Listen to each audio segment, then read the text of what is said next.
Jay, apparently groups who were spotted by the IRS for additional scrutiny were asked as many as 30 questions that a regular group, another group would not have been asked, including, in some instances, reports of, tell us any members of your family who plan to be a candidate for public office.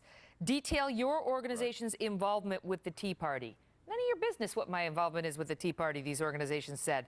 Indicate your position regarding every single issue important to your organization. Tell us about the derivation of your organization's name, especially if you had liberty in there or something that the IRS found potentially problematic. Is this has a crime been committed here? Well, you know, the Attorney General today certainly raised the specter of talking about criminality. He said at minimum it's outrageous and civil liability. He's the one who raised the issue of criminality, which makes me wonder, what do they know that we don't know right now? I mean, is there more to it than we know? What I do know is this, that this was a coordinated attack on these organizations, including, by the way, Jewish organizations that were pro-Israel in their support. You mentioned earlier it wasn't just Tea Party-type organizations. And the Attorney General has raised the specter that there could be criminality here, and that, I guess, will depend on what internally was going on at the time that these reviews were taking place. But again, I want to say something, Megan, I think is critical here. The White House has put out a narrative, and so has the IRS, that this was some rogue agent in Cincinnati, Ohio. And as I showed earlier, I've got a letter from a tax lawyer with the Treasury to my client in Albuquerque, New Mexico. And the letter was from out of the IRS. And it did indicate, as Kevin said, that higher-ups were reviewing all of this. But she herself, the person that wrote the letter, is a lawyer. What were they saying to you all along, Jay? I mean, now they've admitted it, although they deny that it was for political reasons. But what were they saying to you all along when you were accusing them of this? They've been obnoxious to deal with, and I'm saying that as someone that worked and started my career with the agency. They were ridiculous. They came back with more questions. You mentioned 30, by the way. Megan, that doesn't include the 8 or 9 subparts to each of those questions. How about this one?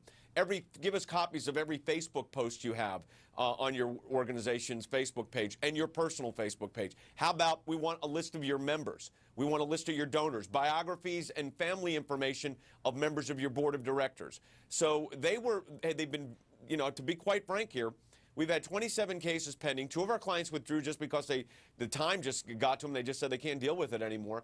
10 are still pending. 15 we received. But there are 10 of these still pending. We sent a demand letter out yesterday to the Commissioner of Internal Revenue Service, the Acting Commissioner Miller, as well as to the Chief Counsel, my old office, and said issue those exemptions by Friday, or we're taking legal action next week. And that's the question about whether that was their mission all along, is to deter you from pursuing your mission. Absolutely. Kevin, do you think that's what was really going on here? Well, yes. Megan, if I could add one critical point about my letter, because keep in mind that my organization mission statement is to challenge the imagination of the rising generation. We mentor high school and college students in conservative political philosophy, yet the IRS asked us to identify those who we were teaching and to detail all of the information we were teaching them, a clear violation of my First Amendment rights. I just want to leave you with this parting thought.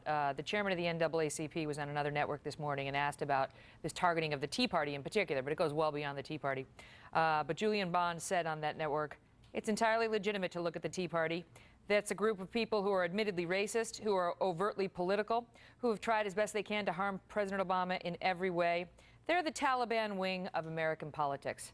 And this is a group that does get tax-exempt status, Jay. His group's got it.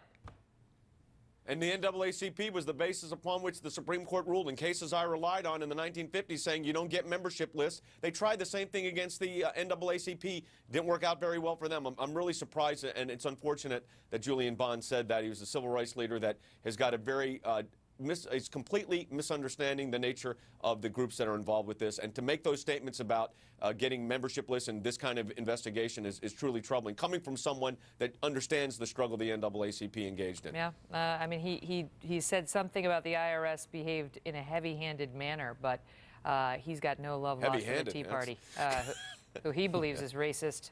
He believes they are overtly political, and the Taliban of American politics. I'll leave it at that. Guys, thank you. Thank you, Megan.